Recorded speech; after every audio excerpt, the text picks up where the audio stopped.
स्वागत है दोस्तों आपका नॉलेज इंडिया में। दोस्तों अब बस इंतजार की घड़ियां खत्म, बहुत जल्द भारत में भी आप 5G की स्पीड से इंटरनेट का मजा ले पाएंगे क्योंकि देश में 5G के शुरू होने की घोषणा हो चुकी है और देश की बड़ी बड़ी टेलीकॉम कंपनीज ने आपको लुभाने के ऑफर्स देने की कमर कस ली है। अब देखना यह है कि कौन सी टेलीकॉम कंपनी कस्टमर को ज्यादा लुभाने में सफल हो पाएगी। दोस्तों 5G के आने से सभी खुश है, तो दोस्तों क्या आप जानना नहीं चाहेंगे क्या खास है इस टेक्नोलॉजी में जो इतना हल्ला मचा हुआ है चारों तरफ। ये टेक्नोलॉजी कैसे काम करती है? कहीं ऐसा तो नहीं होगा कि आपको नए पैकेट में बस पुराना माल थमा के बेच दिया जाए, मेरा मतलब 4G को ही 5G बनाकर दे दिया जाएगा। आज की वीडियो में हम आपको 5G से जुड़े लगभग सारे सवालों के जवाब देंगे, तो बस अंत तक बने रहिए मेरे साथ। तो चलिए शुरू करते हैं वीडियो को। दोस्तों सबसे पहले आप ये जान लीजिए कि 4G और 5G किस तरीके से डिफरेंट है, तभी ही 5G को आप अच्छी तरह से समझ पाएंगे। 4G का मतलब है 4th जनरेशन नेटवर्क और 5G का मतलब है 5th generation network. 5G technology एक तरीके की वायरलेस कनेक्टिविटी है जिसमें इलेक्ट्रोमैग्नेटिक स्पेक्ट्रम यानी कि रेडियो वेव का इस्तेमाल होता है।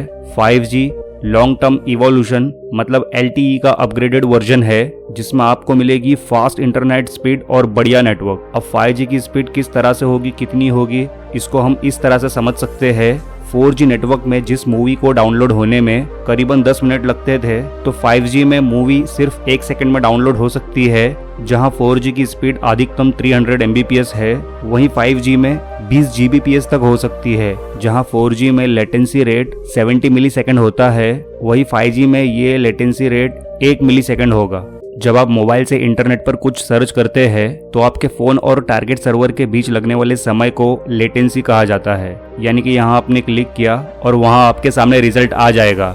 4G के मुकाबले 5G की स्पीड 100 गुना बेहतर होगी, लेकिन यहाँ ये ध्यान रखना जरूरी है कि सारे वादे ट्रू 5G के बारे में किए जा रहे हैं, जबकि कुछ टेलीकॉम कंपनियां 4G के अंदर थोड़ा बहुत रद्दोबदल करके उसको थोड़ा अपग्रेड करके उसे 5G के नाम पर कस्टमर को परोसने वाली है। पहले आप ये जरूर चेक कर ले कि 5G के नाम पे आपको 4G तो नहीं टिकाया जा रहा है। असल में 5G का इम्प्लीमेंटेशन इतना आसान नहीं है, इसके लिए पूरी टेक्नोलॉजी और इंफ्रास्ट्रक्चर में बड़े बदलाव की जरूरत होती है और इसके बाद ही देश भर के सभी कोनों में जल्द से जल्द 5G पहुंचेगा। और इस वक्त की बात करें तो 5G जल्द से जल्द पहुंचने के चांसेस ना के बराबर है, इसमें अभी काफी वक्त लगेगा। इसे समझने के लिए पहले हमें 5G टेक्नोलॉजी को समझना होगा। अब ये तो आप जानते ही होंगे कि मोबाइल कम्युनिकेशन में डेटा ट्रांसमिशन के लिए रेडियो वेव्स का इस्तेमाल किया जाता है। आपके आसपास मौजूद सभी मोबाइल टावर्स इन्हीं वेव्स के जरिए एक दूसरे से कांटेक्ट करते हैं। ये वेव्स अलग अलग फ्रीक्वेंसी की होती है।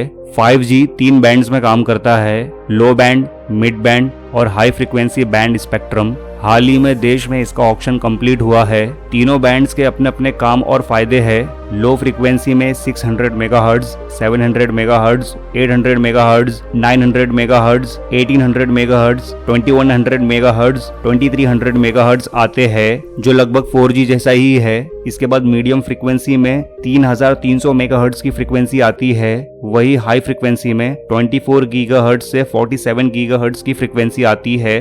फ्रीक्वेंसी और वेवलेंथ किसी भी वेव के दो इंपॉर्टेंट पैरामीटर होते हैं। जिस वेव की फ्रीक्वेंसी ज्यादा होती है उसकी वेवलेंथ कम हो जाती है और इसीलिए इन्हें मिलीमीटर वेव्स भी कहा जाता है। इनकी वेवलेंथ कुछ मिलीमीटर तक होती है और इन वेव्स की वजह से ही ज्यादा डेटा ट्रांसफर हो पाता है, लेकिन ये वेव्स कम दूरी ही तय कर पाती है। मिलीमीटर वेव्स की फ्रीक्वेंसी 30 गीगाहर्ट्ज से 300 गीगाहर्ट्ज तक की वेव्स आती है, लेकिन इस तरह की हाई फ्रीक्वेंसी वेव्स की कुछ लिमिटेशंस होती है, जैसा कि ये ज्यादा दूरी तय नहीं कर सकती। रास्तों में आने वाली रुकावटें जैसे पेड़ या बारिश की बूंदों की वजह से इनमें डिस्टरबेंस आ जाता है। इसलिए इस प्रॉब्लम को सुलझाने के लिए स्मॉल सेल टेक्निक का इस्तेमाल किया जाता है। मोबाइल टावर को सेल टावर भी कहते हैं। इसके पीछे एक बड़ा कारण है, चलिए जरा इसे डिटेल में समझते हैं। सेल का मतलब होता है बंद कमरा। आपने मधुमक्खी का छत्ता जरूर देखा होगा, उसमें आपको हेक्सागोनल शेप के छोटे छोटे सेल्स जरूर नजर आए होंगे। ये कॉन्सेप्ट भी कुछ इसी तरह का है। यहाँ शहर के हर इलाके को कई सेल्स यानी कि हेक्सागोन के शेप में डिवाइड कर दिया जाता है और हर सेल में एक मोबाइल टावर लगाया जाएगा और यहीं से उस एरिया के सारे मोबाइल्स में सिग्नल्स पहुंचेंगे। यहाँ आपके दिमाग में एक सवाल आ रहा होगा कि टावर लगाने के लिए हेक्सागोनल शेप को ही क्यों चुना गया। तो इसका फायदा तो एक ये है, इस तरह कम टावर्स लगाकर ज्यादा जगहों को कवर किया जा सकता है और हेक्सागोन के आकार के सेल्स अच्छी तरह फिट हो जाते हैं, मतलब उनमें कहीं भी गैप नहीं होता।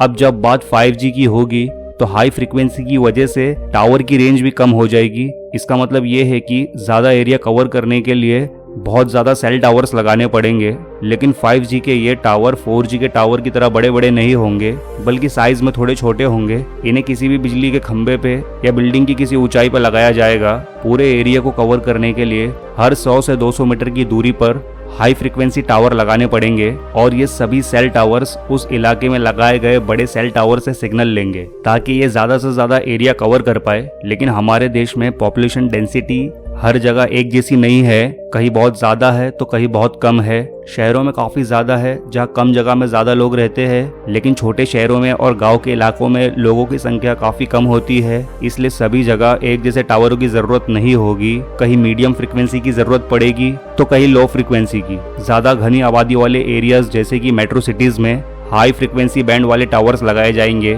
इसकी स्पीड लगभग 1 Gbps से 3 Gbps की होगी। बाकी छोटे शहरों में और कम आबादी वाली जगहों में मिड रेंज बैंड के टावर्स लगाए जाएंगे जिससे 100 से 900 Mbps की स्पीड मिलेगी। इसके अलावा कई इलाकों में लो फ्रीक्वेंसी टावर भी लगाए जाएंगे और ये आपको 5G की हाई स्पीड तो नहीं, लेकिन आपको 4G से बेटर स्पीड तो देंगे ही देंगे, जिसमें से एक है MIMO, multiple input multiple output. किसी भी टावर में इनपुट लेने के लिए और आउटपुट भेजने के लिए करीबन 1 दर्जन पोर्ट्स लगाए जाते हैं। वही 5G में ऐसे 100 से ज्यादा पोर्ट्स की जरूरत पड़ेगी और इसके लिए MIMO टेक्नोलॉजी का ही यूज किया जाएगा। लेकिन ज्यादा पोर्ट्स का मतलब है ज्यादा इंटरफेरेंस, और इस इंटरफेरेंस को कम करने के लिए बीम फॉर्मिंग टेक्नोलॉजी का यूज किया जाएगा, जिसके तहत वेव्स को सभी दिशाओं में भेजकर एक निश्चित डायरेक्शन में फोकस करके सेंड किया जाएगा ताकि ना वेव्स एक दूसरे से टकराए और ना ही इंटरफेरेंस बढ़े। और इस खेल में जो सबसे ज्यादा फायदा होगा वो होगा हाई बैंडविड्थ और लो लेटेंसी का, यानी होश उड़ा देने वाली स्पीड और टॉप लेवल का नेटवर्क। तो दोस्तों, इस वीडियो से आपको समझ में आ ही गया होगा कि 5G को एक साथ इम्प्लीमेंट करना इतना आसान नहीं है पूरे देश में। और आपको ये बता दें कि भारत में ये 5G टेक्नोलॉजी काफी समय बाद आई है। बहुत ज्यादा ही वक्त लग गया इसे इधर आने में, जबकि कई डेवलप कंट्रीज के अंदर 2 साल पहले ही 5G टेक्नोलॉजी इम्प्लीमेंट हो चुकी है और उन देशों में 6G पर काम शुरू हो चुका है। तो इस टेलीकॉम की टेक्नोलॉजी में भारत 2 साल पीछे रह गया है 5G के लेट आने से।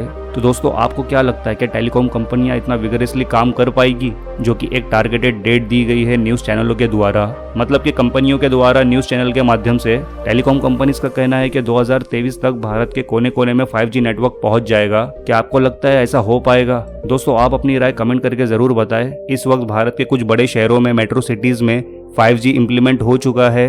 अगर आपके शहर में इम्प्लीमेंट हुआ है तो कैसा है उस चीज को लेके आपका एक्सपीरियंस? आप अपना एक्सपीरियंस जरूर शेयर करें। तो दोस्तों, आज की वीडियो में इतना ही। ये वीडियो अच्छा लगा हो तो लाइक करें और अपने दोस्तों के साथ शेयर जरूर करें। और इस चैनल पर पहली बार आए हो तो सब्सक्राइब करके बेल आइकन को दबाकर ऑल जरूर करें, ऐसी इन्फॉर्मेटिव और नॉलेजेबल वीडियोस की नोटिफिकेशंस पहले पाने के लिए। तो मिलते हैं नेक्स्ट वीडियो में एक नए टॉपिक के साथ। तब तक ध्यान रखिए अपना। जय हिंद, जय भारत।